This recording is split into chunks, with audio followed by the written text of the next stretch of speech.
Once upon reading with Ali তারিখের আজকের পর্বে সবাইকে আবার স্বাগত জানাচ্ছি। আমরা গত পর্বে পড়েছিলাম মানিক বন্দ্যোপাধ্যায়ের উপন্যাস পুতুল নাচের ইতিকথার পঞ্চম পর্বের প্রথম অংশ। এবারে আমরা দ্বিতীয় এবং শেষ ভাগটি পড়ছি। পুতুল নাচের ইতিকথা। পূজার পর গাওদিয়ার স্বাস্থ্য ক্রমে ক্রমে ভালো হয়। ম্যালেরিয়া কমে আসে, কলেরা বন্ধ হয়, লোকের ক্ষুধা বাড়ে, মাছ দুধ সস্তা হয়। নিউমোনিয়া ও ইনফ্লুয়েঞ্জায় কেবল 2 দর্জন যা মারা যায় সে কিছু নয়। অগ্রহায়ণ পৌষ মাসে খালের জল অনেক কমে আসে, মাঘের শেষাশেষি ডোবা শুকাইয়া যায়। চৈত্র মাসে অনেক পুকুরে 2-1 হাতা জল থাকে মাত্র। বৈশাখে বৃষ্টি না হইলে অধিকাংশ পুকুর শুকাইয়া ওঠে। তখন গ্রামে বড় জলের কষ্ট। শীতলবাবুর বাড়ির সামনের বড় দিঘিটার জল খাইয়া গাওদিয়া, সাতগাঁ আর উখারার লোক প্রাণ ধারণ করে। বাবুর দিঘিতে বাবুদের বাড়ির লোক ছাড়া কাহারও দেহ ডোবানো নিষেধ। দারোয়ান লাঠি ঘাড়ে পুকুর পাহারা দেয়। শীতলবাবুর ছেলেরা, ভাগ্নেরা আর কম বয়সী মেয়েরা দিঘি তোলপাড় করিয়া স্নান আরম্ভ করিলে লাঠিতে ভর দিয়ে সে একগাল হাসে।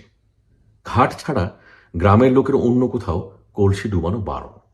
শীতলবাবুর বাড়ির ছেলেমেয়েরা স্নান করিয়া গেলে 2-3 ঘন্টা পর্যন্ত ঘাটের কাছে জল কাদা হইয়া থাকে।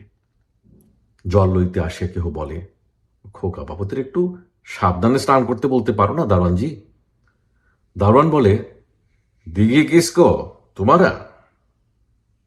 তা বটে, দিঘিটা বাবুদের বটে, কিন্তু বৈশাখ মাস আসিতে এখনো দেরি আছে।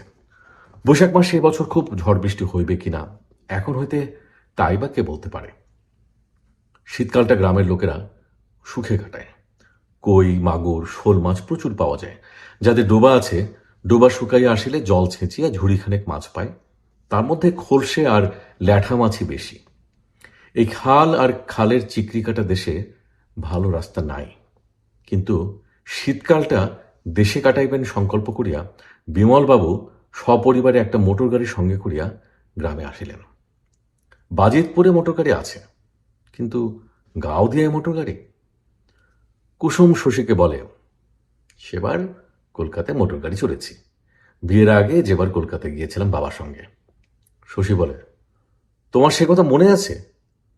কুসুম অবাক হইয়া বলে, বা মনে থাকবে না? কতদিন আর হলো, 8 বছর কি 9 বছর। আমার বয়স কত ভাবেন? 25? দূর, 22 বছর। সুদেবের সঙ্গে মতির বিবাহের প্রস্তাব ভাঙিয়া গিয়াছে। কুসুম ইদানিং আর ও কথা উত্থাপনও করিত না। মতির বিবাহ হোক বা না হোক তাহার যেন কিছুই আসিয়া যায় না। পরাণ যদি বা রাত্রে কোনোদিন কথাটা তুলিত, কুসুম হাই তুলিয়া বলিত তাহার কোনো মতামত নাই। কোনোদিন কিছু না বলিয়াই সে ঘুমাইয়া পড়িত। এদিকে নিতাই তাগাদা দিতেছিল, এত বেশি তাগাদা দিতেছিল যেন বিবাহটা সুদেবের নয়, তাহার নিজের। শশীর সঙ্গে আর একবার পরামর্শ করিয়া শেষে পরাণকে বলিতে হইয়াছে, না, সুদেবের সঙ্গে মতির সে বিবাহ দেবে না। নিতাই শান্তভাবে কথাটা গ্রহণ করিতে পারে নাই। লোভ দেখাইয়াছে, সদুপদেশ দিয়াছে, মেজাজ গরম করিয়াছে, কিন্তু না, পরাণ রাজি নয়। ছোটবাবু বারণ করে দিয়েছে। হ্যাঁ, হারুদা মরলে তাকে কে পুড়িয়েছিল রে পরাণ? কাঁদ দিয়েছিল কে? ছোটবাবু। ছোটবাবু যখন বারণ করেছে বাস, তবে আর কি। ছোটবাবুর কথা বেদবাক্যি বটে। আমার নিজের বুদ্ধি নেই? মতির বিয়ে আমি শহরে দেব, ভদ্র ঘরে। এই কথাটা পরাণ না বলিলেও পারিত। যাই হোক, তারপর সুদেব নিতায়ের নামে বাজিতপুরে মামলা রুজু করিয়াছে। অভিযোগ গুরুতর, গচ্ছিত ধন অপহরণ, বেআইনি আটক আর মারপিট। গায়ের জ্বালায় সুদেব নালিশ করিয়াছে বটে, কিন্তু কিছু প্রমাণ করিতে পারিবে কিনা সন্দেহ। নিতাই বিচক্ষণ, সংযমী মানুষ, হঠাৎ কিছু করিয়া বসিবার লোক সে নয়। প্রমাণ রাখিয়া অপকর্ম সে কখনো করে না। একদিন বাজিতপুর ফেরত নিতাইয়ের সঙ্গে শশীর রাস্তায় দেখা হইল। এই মামলার ব্যাপারে নিতাইকে অপরাধী সন্দেহ করিয়াও শশীর রাগ হইয়াছে সুদেবের উপর। নিতাই সুদেবের মামা, নিজের মামা, একেবারে মামলা না করিয়া আর কিছু তো সে করিতে পারিত। কোর্টে এখন মতির নামটা উঠিয়া পড়িবে, পরাণকে সাক্ষ্য দিতে যাইতে হইবে, সে এক কেলেঙ্কারি ব্যাপার। কিন্তু নিতাইয়ের সঙ্গে মামলার কথা শশী আলোচনা করিল না। বলিল, তোমার কাছে কিছু টাকা পাওনা আছে নিতাই? দেব ছোটবাবু, মাঘ মাসটা গেলেই শোধ করে দেব। শশী চিন্তিত হয়ে বলিল, মাঘ মাস? আচ্ছা তাই দিও, কিন্তু লালির বাছুরটা তুমি পরাণকে দিলে না যে? লালির দুধ বন্ধ করেছে শুনলাম। লালির বাছুর পরাণকে দেবো কেন ছোটবাবু? কেন, লালিকে বেচবার সময় কথা হয়নি প্রথম বাছুরটা পরাণ পাবে? না ছোটবাবু, এমন কথা হয়নি, পরাণ নিচে বলেছে। লালিকে আমি কিনেছি হারুদার ঠেঙে, পরাণ কি জানে। শশী উদাসভাবে বলিল, যাক, কথা না হয়ে থাকলে আর কি কথা। পশু শের ছয়েক দুধ পাঠিও নিতাই, বাড়িতে কি সব করবে বলছিল। শশী চলিয়ে যায়। নিতাই ডাকে বলিল, ছোটবাবু শোনেন, বাজিতপুরে জামাইবাবুকে দেখলাম, কাল বিয়ানে এ গায়ে আসবেন। কোন জামাইবাবু? মেজো। এ খবর শশী জানিত না। তাহাদের কোনো সংবাদ না দিয়া নন্দলাল গাঁয়ে আসিতেছে, ইহাতে আশ্চর্য সে হইল না। বিবাহের পরই নন্দলাল শ্বশুরবাড়ির সঙ্গে সম্পর্ক তুলিয়া দিয়াছে। কখনো চিঠি লেখে না, চিঠির জবাব দেয় না। বিন্দু প্রথম প্রথম চিঠি লিখিত স্বামীর আদেশের বিরুদ্ধে লুকাইয়া। নন্দলাল টের পাইবার পর বাপের বাড়ির সঙ্গে চিঠি লেখার সম্পর্কটুকুও তাহাকে তুলিয়া দিতে হইয়াছে। একবার সে যে 2-4 দিনের জন্য বাপের বাড়ি আসিয়াছিল, তাও স্বামীকে লুকাইয়া। ব্যবসা উপলক্ষে নন্দলাল দিন 15 বোম্বে গিয়াছিল সেই সময়। এমন ব্যাপার বেশি দিন গোপন থাকিবার নয়। বোম্বে হইতে ফিরিয়া একদিন নন্দলাল স্ত্রীকে বলিয়াছিল, গাও দিয়া গিয়েছিলে?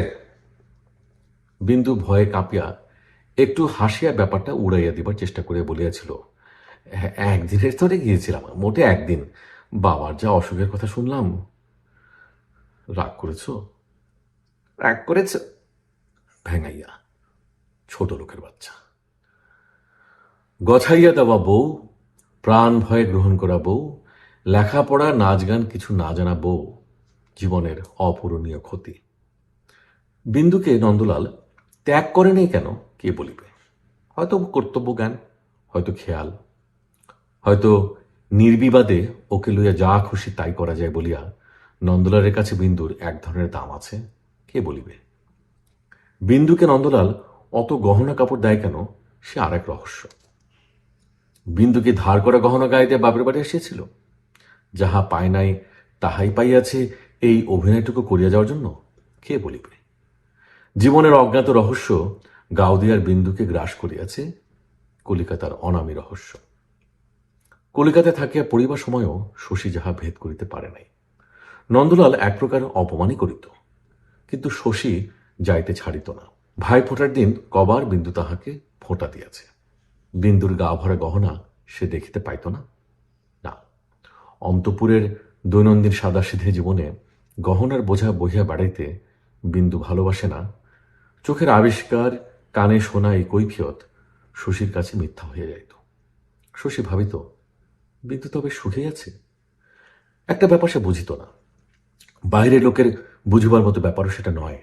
নন্দলাল ভিন্ন বাড়িতে বিন্দুকে রাখিয়াছে, বিন্দুকে একা। নন্দলালের পরিবার যে বাড়িতে 25 বৎসর বাস করিতেছে, বিন্দু সেখানে কতদিন বধূ জীবনযাপন করিয়াছিল জিজ্ঞাসা করিলে বিন্দু সে প্রশ্ন এড়াইয়া যায়। নতুন বাড়িতে কতদিন সে গৃহিণী হইয়া বাস করিতেছে তাও বলে না। ঝগড়াঝাটি হতে লাগলো, তাই চলে এসছি। বিন্দু শুধু এই কৈফিয়ত দেয়, বলে বেশ আছি স্বাধীনভাবে, ওখানে এমন ঝগড়া করে, এবং বলিয়া এমনভাবে হাসে এসে মনে হয় যেন সত্যি সত্যি বেশ আছে স্বাধীনভাবে। ঝি চাকরের অভাব নাই, সদর একটা দারোয়ানও আছে, ঘরগুলি দামি আসবাবে ভর্তি, বাড়াবাড়ি রকমের ভর্তি। বিন্দুর জন্য নন্দলাল বিলাসিতার চূড়ান্ত ব্যবস্থা করে রাখিয়াছে, সারা বাড়িতে এসেন্সের গন্ধ। নন্দলাল তাহা হইলে বিন্দুকে ভালোবাসে? বিন্দুকে বাড়িতে গিয়া কতদিন শশী দেখিয়াছে, বিন্দুর ভাব অমায়িক, বিন্দু সাদাসিধে। জিজ্ঞাসা করে জানিয়াছে নন্দলাল সেবেলা আসিবে না। আবার কতদিন গিয়া দেখিয়াছে বিন্দু অমায়িক নয়, রহস্যময়ী। বিন্দু মহাসমারোহের সঙ্গে প্রসাধনে ব্যাপৃত হইয়া আছে, কথা বলার সময় নাই। 1 ঘন্টার মধ্যে নন্দলাল আসবে। জীবনের অজ্ঞাত রহস্য বিন্দুকে গ্রাস করিয়াছে বই কি। পরদিন শশী খালের ঘাটে গেল, যে ঘাটে হারুর মৃতদেহের সঙ্গে এক নৌকায় সে একটি সন্ধ্যা অতিবাহিত করিয়াছিল। সকালবেলা নন্দলাল আসিতেছে বাড়িতে, শশী এ কথা প্রকাশ করে নাই। নন্দলাল কখনো তাহাদের বাড়িতে যাইবে না। কিন্তু শশী অনেকদিন বিন্দুর কোনো খবর পায় নাই। নন্দলালের কাছে বিন্দুর খবরটা জানিবার জন্যই সে খালের ঘাটে আসিয়াছে। গ্রামের মধ্যে একান্ত পর উদ্ধত ভগ্নিপতিটির সঙ্গে আলাপ করা অসম্ভব। শশীর মনে আর একটা ইচ্ছা ছিল, সে এক অসম্ভব কল্পনা। বিন্দুর বিবাহের ব্যাপারটা শশী জানে, কিন্তু সে তো আজকের কথা নয়, প্রায় ইতিহাসে দাঁড়াইয়া গিয়াছে। এতকাল নন্দলাল রাগ করিয়াছিল, ভালো কথা, তাহার দোষ নাই। কিন্তু চিরজীবন অতীত ঘটনার জাবর কাটিয়া চলিয়া লাভ কি? নন্দলাল তো আজ অনায়াসে গোপালকে ক্ষমা করে ফেলিতে পারে, মনে করিতে পারে যে জোর জবরদস্তি নয়, সে নিজেই দেখিয়া পছন্দ করিয়া বিন্দুকে বিবাহ করিয়াছিল। গোপালের অপরাধে রাগ করিয়াছে নন্দলাল, আর মাঝে পড়িয়া শাস্তি পাইতেছে বিন্দু, এটা উচিত নয়। বাপের বাড়ির সঙ্গে সম্পর্ক তুলে দেওয়াটা বিন্দুর শাস্তি, শশী এইরকম মনে করে। নন্দলালকে সে আজ তাহাদের বাড়িতে গিয়ে উঠিতে অনুরোধ করিবে, আভাসে ইঙ্গিতে বুঝাইয়া দিবে গোপাল আজ 7 বৎসর অনুতপ্ত হইয়া আছে, আর কেন ভাই, এবার মিটাইয়া ফেল। তারপর নন্দলাল আসিল। সে আরো বুড়া হইয়াছে, আরো বাবু হইয়াছে। অবস্থার অনুপাতে হিসাব করিলে সঙ্গের চাকরটি কিন্তু তাহার চেয়েও বাবু। এইটুকু খাল বাহিয়া আসিতে দুজনের জন্য নন্দলাল নৌকা ভাড়া করিয়াছে 10 জনের। হয়তো তাহার ডুবিয়া মরার ভয়, কলকাতার বাবু। খবর না দেওয়ার জন্য শশী কোনো অনুযোগ করিল না। বলিল, কলকাতা থেকে বেরিয়েছ কবে? বিন্দু শশীর 1 বছরের ছোট, সেই হিসাবে নন্দলালের সে গুরুজন। পরশু। বিন্দু ভালো আছে? ভালো থাকবে না কেন? কি জবাব! নন্দলালকে সামনে দেখিয়া, তাহার কথা শুনিয়া শশীর কল্পনা নিভিয়া আসিতেছে। রাগ, প্রতিহিংসা, এইসব যে মানুষের অবলম্বন, সহজে ওসব সে ছাড়িতে চায় না। ছাড়িলে বাঁচিবে কি লইয়া? খবর পেলাম আজ সকালে তুমি পৌঁছবে। বাবা বললেন, ঘাটে যা শশী, বাবুদের গাড়িটা নিয়ে যা, সঙ্গে করে নিয়ে আসবি। নিজেও আসতেন, আমি বারণ করলাম। বাতে কষ্ট পাচ্ছেন, কতক্ষণ ঘাটে অপেক্ষা করতে হবে তারও কিছু ঠিক নেই। তুমি আসছো শুনে বাড়িতে হইচই পড়ে গেছে নন্দ। নন্দলাল বলিল, মোটরটা কার? শীতলবাবুর ভাই বিমল বাবুর, ওরাই জমিদার। শীতলবাবু লোক কেমন? প্রশ্ন শুনিয়া শশী একটু বিস্মিত হইল। বেশ লোক, খুব ধর্মচর্চা করেন। এখানে দাঁড়িয়ে কি হবে? তোমার চাকরকে বলো জিনিস গাড়িতে তুলুক, নৌকা ছেড়ে দাও, আমাদের নৌকে ফিরে যাবে। নন্দলাল মাথা নাড়িল। আমি এই বেলায় ফিরবো শশী, আর কাজ শেষ করে তোমাদের বাড়ি যাওয়া সুবিধা হবে কিনা, মানে হয়তো সময় পাবো না। না, হয়তো কেন, সময় পাবো না। শশী এই অপমান হজম করিল। আজ তোমাকে ফিরতে দিচ্ছে কে? সবাই আশা করে আছে নন্দ।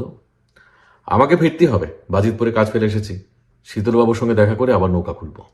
শীতলবাবুর কাছে তাহার কি প্রয়োজন জিজ্ঞাসা করিতে নন্দলাল একটা ভাষা ভাষা জবাব দিল যে বাজিতপুরে শীতলবাবুর কিছু জমি কিনিবে। কথা কহিতেও নন্দলালের যেন কষ্ট হইতেছিল। কেন, কি বৃত্তান্ত, শশী তাহা কিছু জিজ্ঞাসা করিল না। নিজেকে তাহার গোমস্তা মনে হইতেছিল নন্দলালের। বেশ, কাজ থাকলে তোমার আটকাবো না, এই বেলাটা থেকে খাওয়া দাওয়া করে বিকেলে রওনা দিও। বলিয়া শশী যোগ দিল, বাবা নিজে আসতেন নন্দ, আমি বারণ করলাম। কিন্তু নন্দর সুবিধা হইবে না, সময় নাই। তখন শশী বলিল, ও আচ্ছা। তাহার রাগ হইতেছিল, মনে জ্বালা ধরিয়া গিয়াছিল। টিনের চালাটার একধারে চণ্ডী ছোকরা কেরোসিন কাঠের উপর রেকাবি ভরা পান সাজাইয়া রাখিয়াছে, আর কয়েক প্যাকেট লাল নীল কাগজে মোড়া বিড়ি। চণ্ডী নিজে কাছে গিয়া হাঁ করিয়া বাবুদের গাড়িটা দেখিতেছে, গাওদিয়ার মোটর গাড়ি। নন্দ থাকিয়া থাকিয়া গাড়িটার দিকে চাহিতেছিল, কিন্তু শশীর সঙ্গে এইমাত্র সে সম্পর্ক চুকাইয়া দিয়াছে। গাড়িটা আনিয়াছে শশী। নন্দলাল তাই বলিল, শীতলবাবুর বাড়িটা কত দূর? গায়ের শেষে। তবে তো কম দূর নয়, ঘোড়ার গাড়িটারই পাওয়া যায়। চাকুটাকে পাঠিয়ে দিই, ডেকে আনো। ঘোড়ার গাড়ি পাওয়া যায় না, এই গাড়ি বাবুদের বাড়ি ফিরে যাচ্ছে, তুমি ইচ্ছে করলে যেতে পারো। রসিকবাবুর বাগানের একটা গাছের দিকে শশী দৃষ্টি নিবদ্ধ করে রাখিয়াছিল। এবার সে আবার চণ্ডীর দোকানের দিকে চাহিল। নন্দ কি ভাবিল বলা যায় না, বলিল, সময় থাকলে তোমাদের বাড়ি যেতাম শশী। সময় না থাকলে আর কি কথা কি? সেখানে ইতি। নৌকায় গিয়া সুটকেস হইতে আয়না চিরুনি বাহির করিয়া নন্দ চুলটা ঠিক করিয়া লইল। পানের কৌটা হইতে দুটো পান ও জর্দার কৌটো হইতে খানিকটা জর্দা মুখে দিল। গায়ের দামি আলোনটা খুলিয়া রাখিয়া একটা তার চেয়ে দামি শাল গায়ে দিয়া মোটরে উঠিল। এসো শশী, আমার একটু তাড়াতাড়ি আছে। সেই যেন এতক্ষণে মোটরের মালিকানা সত্য পাইয়াছে। তা সেটা আশ্চর্য নয়। মোটরে চড়ার অভ্যাস নন্দলালের আছে। শশী তো চাপে গরুর গাড়ি। শশী বলিল, তুমি যাও, আমার এদিকে কাজ আছে। কলিকাতা শহর। মোটরে চাপিয়া কলিকাতা শহর গাওদিয়ার দিকে চলিয়া গেল। বিন্দুকে নন্দ স্বতন্ত্র বাড়িতে রাখিয়াছে। দাস দাসী দারোয়ান আর বিলাসিতার ব্যবস্থা করে দিয়াছে। বিন্দুর বাড়ি যে পাড়ায়, সে পাড়াটাও ভালো নয়। নন্দ কি পাগল? পাগল হোক আর যাই হোক, ওকে তো সে অনায়াসে মারিতে পারিত। বৃষ্টি ধরার মতো কিল চর ঘুষি কতক্ষণ আর সহিতে পারিত? 5 মিনিট। 5 মিনিটের মধ্যে নন্দ পায়ের কাছে গড়াগড়ি দিত। অজ্ঞান, অচৈতন্য নন্দ। তবু নন্দ হয়তো বিন্দুকে ভালোবাসে। শীত জমিয়া আসে, পৌষ পার্বণ আসিয়া পড়িতে আর দেরি নাই। গ্রামে অবিরত ঢেঁকি পাড় দিবার শব্দ শোনা যায়। আকাশে রবির তেজ কমিয়াছে, মাঠে রবি শস্য সতেজ। মানুষের গা ফাটিতে আরম্ভ করিয়াছে। গায়ে যাহার মাটি বেশি, ঘষা লাগলে খড়ি উঠিয়া যায়। লেপ কাঁথা খোলা হইয়াছে। বেড়ার ফাঁকগুলিতে ন্যাকড়া ও কাগজ গোঁজা হইতেছে। মতি একবার জ্বরে পড়ি করিয়া পড়ে নাই। কুসুমের আর একবার পেট ব্যথা হইয়া গিয়াছে। পরাণ এক দফা গুড় চালান দিয়াছে। এবার তাহার কিছু পাটালি গুড় করিবার ইচ্ছা। শশীর কাছে কিছু টাকা ধার করিয়া সে আরো প্রায় 40টা খেজুর গাছ লইয়াছে। লালির বাছুরটা নিতাই একদিন যাচিয়া পরাণকে ফেরত দিয়ে গিয়াছে, ছোট বাবুর জন্য। নইলে বাছুর তুমি কখনো ফেরত পেতে না। এই কথা বলিয়াছে কুসুম। খেজুর গাছ কেনার জন্য শশীর কাছে পরাণকে টাকা ধার করিতে দিতে কুসুমের অত্যন্ত অনিচ্ছা দেখা গিয়াছিল। সবসময় তাহার ইচ্ছা ও অনিচ্ছাকে মর্যাদা দিলে সংসার চলে না, এই যুক্তিতে পরাণ তাহার কথা গ্রাহ্য করে নাই। মোক্ষদার শরীরের অবস্থাটা কিছুদিন হইতে ভালো যাইতেছে না। শশীর বাড়িতে একটি আশ্রিতা মেয়ে। শশীর সে কি সম্পর্কে ভাইজি হয়, ছেলে হওয়ার সময় ঠান্ডা লাগিয়া নিউমোনিয়া হইয়া মরিয়া গিয়াছে। এই ব্যাপারটাতে শশী বড় ধাক্কা পাইয়াছিল। বাড়ির উঠানে সাময়িকভাবে অতি কম খরচে কাঁচা বাঁশের সস্তা বেড়ার একটি ঘর তুলিয়া আঁতুর ঘর করা হয়। চাল টিনের। ব্যাপার চুকিলে টিনের চালাটি ছাড়া ঘরটিকে বিসর্জন করা হয়। মৃতা মেয়েটির বেড়াতেও এই ব্যবস্থাই হইয়াছিল। এখন শশীর বাড়িতে এ প্রথা চিরন্তন। শশী নিজেও এমনই একটি কুটিরে জন্মগ্রহণ করিয়াছে, মরে নাই। শশী পৃথিবীতে আসিয়াছিল উলঙ্গ সন্ন্যাসী হইয়া।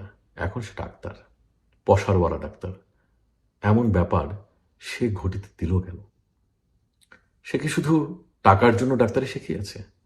যেখানে যতটুকু কাজে লাগাইলে টাকা মেলে, আপনার শিক্ষাকে সেখানে ঠিক ততটুকুই কাজে লাগাইবে। সমস্ত গ্রামের স্বাস্থ্য তত্ত্ব শিখাইতে যাওয়া বৃহৎ ব্যাপার, ওটা না হয় সে বাদ দিল, কিন্তু নিজের গৃহে না।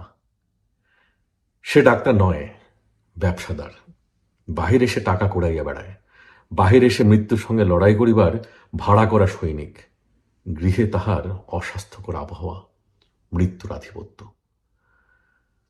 তারপর কয়েকদিন শশী বাড়িতে স্বাস্থ্যনীতি প্রবর্তনের চেষ্টায় সকলকে ব্যতিব্যস্ত করিয়া তুলিল। কি দিয়ে দাঁত মাজছিস? কয়লা দিয়ে। নিমের দাঁতন দিয়ে মাছ। তেতো যে, কয়লা দাঁত কত সাদা হয়? যে কয়লা দিয়ে দাঁত মাজিত সে কিছুতেই নিমের দাঁতন ব্যবহার করিতে রাজি হইল না। শশী কি খেপে গিয়াছে? দাঁত মাজিবে, তার মধ্যে এত কাণ্ড কেন? মাটিতে ওকে মুড়ি দিলি যে কুন্দ, বাটি নেই। বাটিতে দিলে এক খাবলে সব খেয়ে ফেলবে যে, তখন ফের চেঁচাতে আরম্ভ করবে। ছড়িয়ে দিলাম, খুঁটে খুঁটে অনেকক্ষণ খাবে। কুন্দ সগর্বে ছেলেকে নিরীক্ষণ করে। নধর শিশু, শশীর চোখে লাগিয়েছে। একটু কোলে নিক না। শশী তাকে বোঝায়, বলে, মুড়ির সঙ্গে ছেলে তো জার্ম খাচ্ছে জানিস, পেটে কৃমি হবে, আমাশা হবে, কলেরা হবে। কি সব অমঙ্গলে কথা, কুন্দু বলে। বালাই ষাট ভাবে, ও সব কিছু যদি হয় তো তোমার মুখের দোষে হয়েছে জানবো। ডাক্তার হয়েছে বলে তুমি যা তা বলবে নাকি? বাছার তুমি গুরুজন, ওর কপালে কথা তোমার ফুলেও যেতে পারে, খেয়াল তোমার নেই? কুন্দর ছেলে হামাদিয়া মাটি হইতে খুঁটিয়ে খুঁটে মুড়ি খাইতে থাকে দুবেলা। শশীর কথা কুন্দ বিশ্বাস করে না।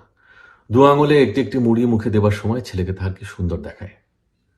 শশী রাগ করিয়া ধমক দিলে কুন্দ বলে, চুপ করুন শশী দাদা, ছেলে আপনার নয়।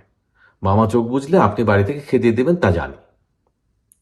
বাড়ি হইতে তাড়াইয়া দেবার কথাটা কোথা হইতে হাসে শশী বুঝতে পারে না, তবে অবান্তর শোনায় না। কারণ শশীর মতে বাড়ি হইতে খেদাইয়া তার উপযুক্ত কুন্দ ছাড়া আর কে আছে। শশী বলে, পিসি কথা শোনো, ছেলেকে তোমার অত দুধ খাইও না, ওর শিকি দুধ হজম করার ক্ষমতা জোর নেই। পিসি ভাবে, হায় রে কপাল, বাড়িতে এত দুধের ছড়াছড়ি, আমার ছেলে একটু দুধ খায় এ কারো সয় না, কতটুকু দুধই বাও খায়। কি জানি কবে ছেলের দুধের বরাদ্দ কমিয়ে যায়, এই ভয়ে পিসি ছেলেকে আরো একটু বেশি দুধ খাওয়াইতে আরম্ভ করে। দুপুরবেলা শশী ঘরে ঘরে বলিয়া যায়, ওঠো, উঠে পড়ো সবাই, ঘুমোতে হবে না, শীতকালের দুপুর, ঘুম কিসের? সকলে একদিন দুই দিন সহ্য করে, হাসি মুখে উঠিয়া বসিয়া হাই দুইলা বলা বলি করে, শশীর হয়েছে কি, এবার বাপু ওর একটা বিয়ে দেওয়া দরকার। কিন্তু কয়েকদিনের মধ্যেই তাহারা বিদ্রোহ করে। যাদের বয়স কম ও স্বামী আছে তারা ভাবে, আমাদের মতো রাত জাগতে হলে দুপুরে ঘুমোয় কেন বুঝতে। যাদের স্বামী নাই তারা ভাবে, দুপুরবেলা না ঘুমে করবো কি, সময় কাটবে কি করে। শশী যেন পাগল, স্বাস্থ্য দিয়ে আমাদের কি হবে। গিন্নিরা যাদের বয়স হইয়াছে তারা ভাবে, কথাটা বোধহয় মিথ্যে নয়, দুপুরে না ঘুমোলে অম্বলের জ্বালা বোধহয় একটু কমে, কিন্তু পেটে ভাতৃ পড়লেই যে চোখ জড়িয়ে আসে তার কি হবে। গোপাল শুনিয়া বলে, ও কি শেষে বাড়িতেই ডাক্তারি বিদ্যে ফলাতে আরম্ভ করলো নাকি?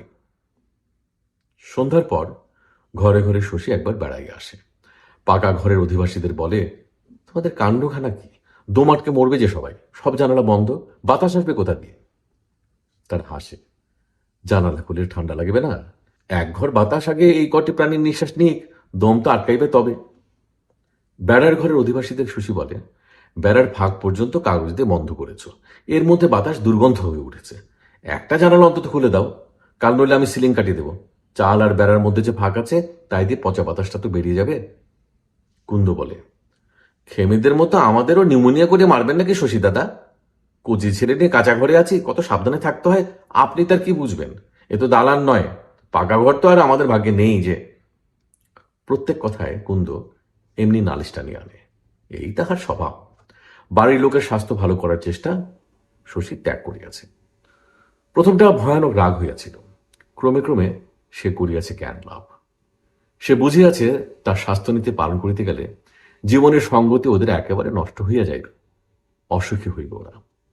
রোগে ভুগিয়া অকারণে মরিয়া ওরা বড় আনন্দে থাকে। স্ফূর্তি নয়, আনন্দ, শান্ত স্তিমিত একটা সুখ। স্বাস্থ্যের সঙ্গে, প্রচুর জীবনী শক্তির সঙ্গে ওদের জীবনের একান্ত অসামঞ্জস্য। ওরা প্রত্যেকে রুগ্ন অনুভূতির আড়ত, সংকীর্ণ সীমার মধ্যে ওদের মনের বিস্ময়কার ভাঙা গড়া চলে।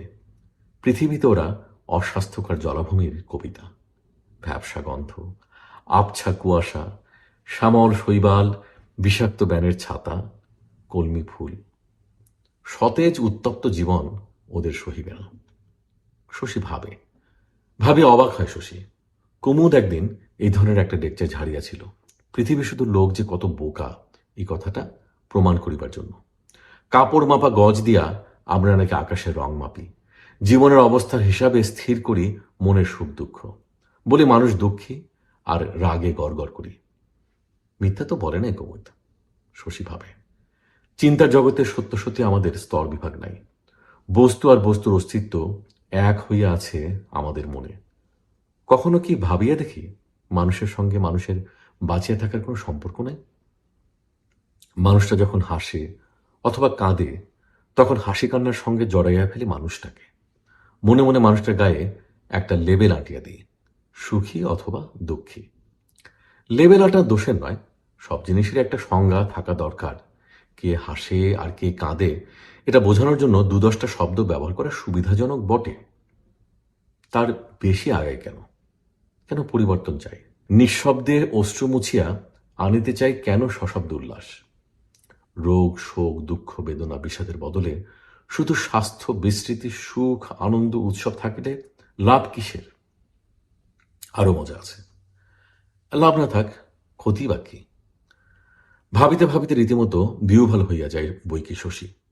সে রোগ সারায়, অসুস্থকে সুস্থ করে, অথচ একেবারে চরম হিসাব করিলে শুধু এই সত্যটা পাওয়া যায়, রোগে ভোগা, সুস্থ হওয়া, রোগ সারানো, রোগ না সারানো সমান, রোগীর পক্ষেও শশীর পক্ষেও। এসব ভাবিতে ভাবিতে কত অতীন্দ্রিয় অনুভূতি যে শশীর জাগে। রহস্যানুভূতির এই প্রক্রিয়া শশীর মৌলিক নয়। সব মানুষের মধ্যে একটি খোকা থাকে যে মনের কবিত্ব, মনের কল্পনা, মনের সৃষ্টি ছাড়া অবাস্তবতা, মনের পাগলামিকে লইয়া সময় অসময়ে এমনিভাবে খেলা করিতে ভালোবাসে। একদিন শশী হারু ঘোষের বাড়ির অদূরে তালবনের ধারে মাটির টিলাটিতে উঠিয়াছিল। বর্ষার পর টিলাটি জঙ্গলে ঢাকিয়া যায়। জঙ্গল ভেদ করিয়া টিলার উপর উঠিবার কি দরকার ছিল শশীর? সূর্যাস্ত দেখিবে। দিগন্তের কোলে তরু শ্রেণী যে বাঁকা রেখাটি রচনা করিয়াছে তাহারই আড়াল হইতে দেখিবে সূর্যকে। কি ছেলে মানুষই শখ! নিজের কাছে ছেলে মানুষ হইতে শশীর লজ্জা ছিল না। কেবল শখটি মিটাইতে গিয়া যে মূল্য তাহাকে দিতে হইল আগে জানিলে তাহাতে শশী রাজি হইত না। টিলার উপরে উঠিয়া পশ্চিম দিকে মুখ করিয়া সে যখন দাঁড়াইল তখন তাহার মন শান্তিতে ভরিয়া আছে। আগামী জীবনের যত ভালো মন্দ কাজ তাহাকে করিতে হইবে তাহা সম্পন্ন করিবার শক্তিতে সহজ বিশ্বাস আছে, সাহস আছে। কিন্তু সূর্য ডুবিবার আগে শশী সহসা ভীত হইয়া পড়িল। ছেলেবেলা মাঝরাতে ঘুম ভাঙিয়া এক একদিন তাহার যেমন ভয় করিত তেমনি ভয়। শশী সর্বাঙ্গ শিহরিয়া কাঁপিয়া উঠিল। তাহার মনে হইল কয়েক মিনিটের ভবিষ্যৎও তাহার আর অবশিষ্ট নাই। সে এমনই অসহায়, এমনই ভঙ্গুর। পৃথিবীর বহু ঊর্ধ্বে স্তরে স্তরে সাজানো ভয়ের তলে প্রথিত পৃথিবীর বহু ঊর্ধ্বে একটা জঙ্গলাকীর্ণ মাটির টিলার শীর্ষে শশী হঠাৎ হারাইয়া গিয়াছে। সামনে রূপ ধরা অনন্ত, সীমাহীন, ধারণাতীত কি যে তাহার চারিদিকে ঘনীভূত হইয়া সীমাবদ্ধ হইয়া আসিয়াছে শশী জানে না, কিন্তু আর কখনো নিঃশ্বাস সে লইতে পারিবে না। তারপর কয়েকদিন শশী খুব চিন্তিত ও বিষণ্ণ হইয়া রহিল। তো এই ছিল পুতুল নাচের ইতিকথার পঞ্চম পর্ব, শেষ ভাগটি। আশা করি আপনাদের ভালো লাগছে। পরবর্তী পর্বে আপনাদের সাথে দেখা হবে এই কামনায় শুভেচ্ছা নিয়ে বিদায় জানাচ্ছি।